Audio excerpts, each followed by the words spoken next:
Hey, what is going on, everybody? My name's Cameron, also Cam the Agent. Today, we are going to be going over 5 tips that you should be following when you're thinking about purchasing a home.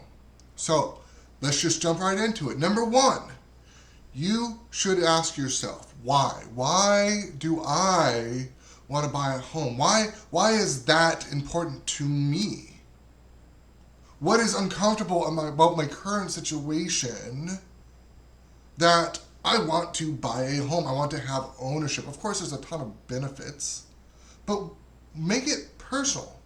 Do you I want more space. I'm tired of this landlord always increasing my rent. I want to have a dog. I want to have a yard. Whatever it might be. I want a garage so I can work on classic cars. Okay?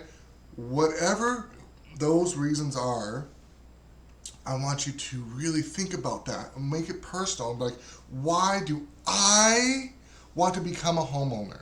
Okay, that's number 1.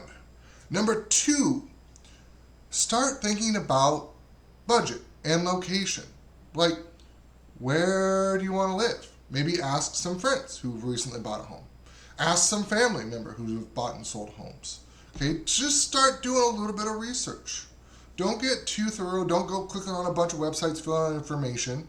Just kind of you can look on redfin.com or Zillow, okay? And just start looking at different neighborhoods. Research, hey, are schools important to me? Okay, is proximity to a dog park important to me? Proximity to certain food or grocery stores or religious facilities, are those things important to me? What neighborhood sounds good? Well, what about the commute? Do I have to commute? Maybe you don't. I don't know. A lot of people can work from home these days. So start thinking about what that would look like. Well, what would you use the home for once you find it? Do you want to entertain? Do you want to just have a massive library? Do you want to record videos and make YouTube videos? Or just, do you want to cook? Do you want to have an amazing kitchen? Okay, think about what's important to you and then start thinking about, like I said, neighborhood. Start thinking about budget. Okay, Redfin has some tools on the website under each property where you can scroll down and you can start thinking about, they'll give you an approximation of the budget, right? About a monthly amount that you will have to pay. Now, this typically includes what's called PITI, so principal, interest, taxes, insurance. Okay? Principal, interest, taxes, insurance, PITI. You should remember that. Write that down. Okay, so that's number 2. Number 3, okay? You're going to want to talk to friends and family. Ask them about agent. Ask them about, well, what's most memorable about the person they worked with? Why did they choose the person that they worked with?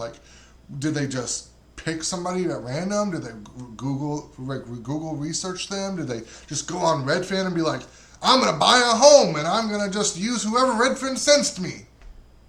Or do they actually interview people? Because I'm an agent, but I encourage people to interview other agents. Why? Why would I do that? Why would I want to create unnecessary competition for myself? Why? Because I believe in my skill sets. I believe in my experience. I believe in my ability to get the job done and done right. Okay? So, I don't mind a little bit of competition because I'm a very competitive person. So, I say rule number 3 or tip number 3, interview other agents.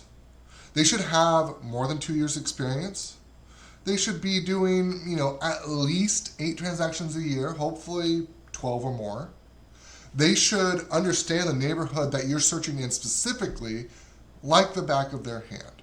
Okay, they should know little parks, they should know neighborhoods, they should know schools, they should know grocery stores, things to go do, fun activities. They should commute times. They should know that, okay? If they don't know that, you don't have to work with the first person you meet. That's okay. it's really it's important to interview at least 3 agents, I feel like. Interview at least 3 before you make a decision. Okay, that's tip number 3. Number 4, financing. When you are ready to go through financing and get a pre-approval letter, because you need that letter, you need a pre-approval letter, unless you're paying with cash, you need a home loan. And in order to get a home loan, you have to apply for a home loan and get a pre-approval letter, okay? So, pretty simple process. I'm not going to go into details of that today, but you need to do that to see what you can qualify for, to see how much price you can pay based upon your debt to income ratio, your credit score, savings, job, all these factors, okay? So number 4, interview multiple loan officers. Okay? I would interview, again, at least 3 loan officers, so that way you can make sure that you're not only aligning with the person and that you like the person, and you can ask them questions like, how good is your communication? What things are you the best at? What things do you maybe need improvements on? And a good loan officer should answer you directly and transparently, okay? And they should be competitive, okay? Sometimes you may not end up going with the person that has the absolute cheapest rate, and that's okay. Service is very important, and results, the ability to get it done, to do what they say they're going to do and get it done in a timely manner is more important than having the absolute rock bottom cheapest rate possible. Okay? Number 5. When you're shopping for homes and you're touring homes, the fun part, I love touring homes and walking through homes.